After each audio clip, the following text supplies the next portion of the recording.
청와대는 침묵하고 있고 여야 각 당은 엇갈린 반응을 나타내고 있습니다. 취재기자와 함께 정치권의 분위기를 자세하게 살펴보고 이번 법원 판결이 갖는 의미 등을 따져보겠습니다.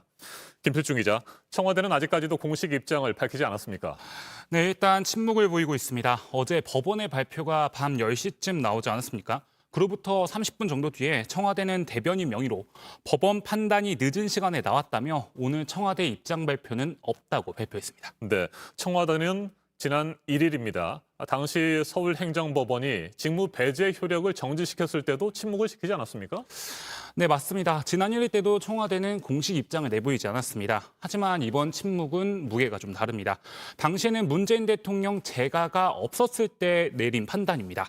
이번엔 징계위와 대통령 재가까지 거친 만큼 이번에 청와대가 느낄 당혹감은 상당할 것으로 보입니다. 자, 그렇다면 청와대는 언제쯤 공식 입장을 밝힐까요? 일단 문재인 대통령은 최근 2년 동안 매년 크리스마스 당일에 직접 메시지를 냈습니다. 네. 그러니까 오늘 관련 언급을 할 가능성이 있긴 합니다. 하지만 보통 성탄절을 축하한다는 메시지만 담긴 만큼 관련 내용이 담길 여지는 적습니다. 네, 만일 오늘 문재인 대통령이 관련해서 입장을 밝히지 않는다면 새해 신년 기자회견 때나 어떤 입장을 나타낼 수도 있겠군요. 네, 일단 몇 주 뒤면 열릴 것으로 보이는 신년 기자회견에 관심이 쏠리고 있습니다. 이때 기자들이 어제 있었던 행정법원의 판단에 대해 질문을 하고 이에 대해 대통령의 답변이 예상되기 때문입니다. 여기에 이틀 전에 있었던 법원의 조국 전 법무부 장관의 부인인 정경심 교수에 대한 유죄 판결에 대해서도 어떤 답변을 내놓을지가 관건입니다. 앞서 올해 1월에 있었던 기자회견 때도 문재인 대통령은 조국 전 장관에 대해 마음에 빚이 있다고 언급한 바가 있습니다. 네. 따라서 이번에는 어떤 대답을 할지가 관심입니다. 네, 정치권의 분위기도 좀 살펴보도록 하겠습니다. 여야 각 당의 입장이 크게 엇갈리고 있는데 일단 여당인 더불어민주당 어떻습니까? 네, 민주당은 유감을 표했습니다. 이제 행정부가 합법적인 절차에 따라서 징계를 한 건데 사법부가 심각성을 제대로 반영하지 않았다는 겁니다. 그러면서 행정부의 안전성을 훼손하고 사법부에 대한 불신으로 이어져 국민 분열을 심화시키지 않을까 우려스럽다고도 했습니다. 이어 판결 이전부터 추진해온 검찰 개혁을 계속 이어가면서 공수처도 차질 없이 출범시키겠다고 덧붙였습니다. 네, 반면에 제1야당인 국민의힘은 크게 반기는 분위기죠. 네, 환영의 뜻을 밝혔습니다. 법치가 죽지 않았음을 확인했다며 대한민국 국민은 값진 크리스마스 선물을 받았다라고도 했습니다.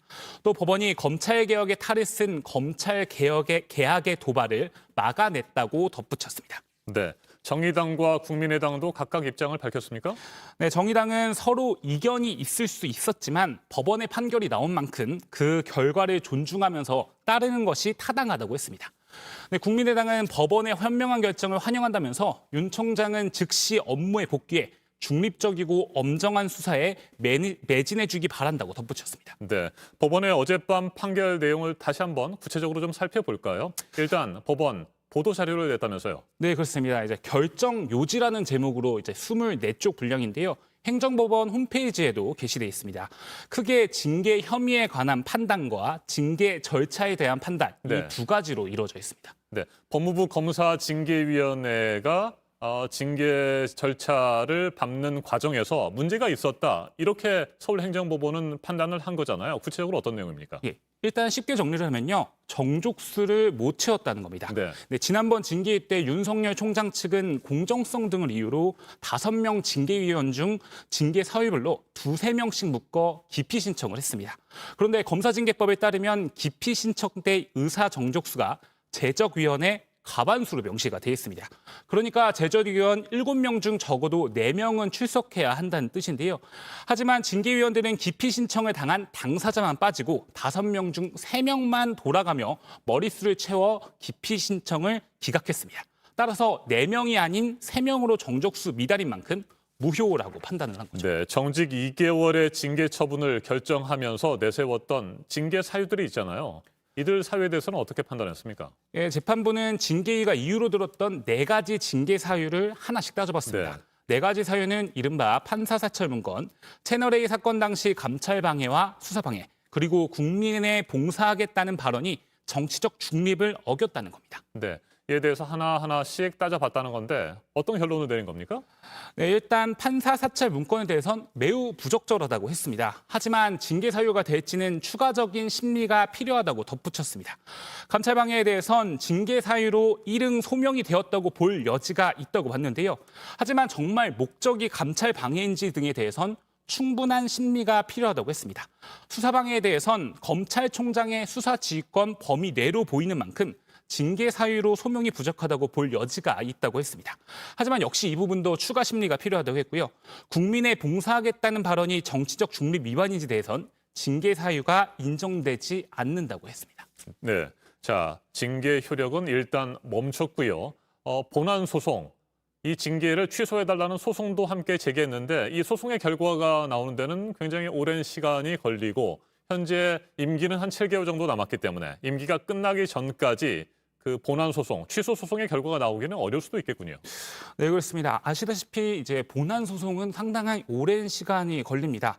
거기 설령 결과가 나오더라도 2개월 징계 수준은 낮아질 수도 있습니다. 네, 추미애 장관은 앞서 징계위에 윤 총장의 징계를 청구할 때 8가지의 사유를 들었습니다. 그러나 징계위에서 인정된 건 4개였고요. 그런데 지금 법원은 이 4개 사유 모두를 현재 상황에서 징계유로 보는 건 어렵다고도 했습니다. 다툼의 여지가 있다거나 추가 심리가 필요하다는 건데요. 여기에 절차상 문제까지 지적된 만큼 징계 2개월이 현실화될지는 앞으로 지켜봐야 할 것 같습니다. 알겠습니다. 일단 여기까지 정리를 하겠습니다. 김필중 기자 수고했습니다.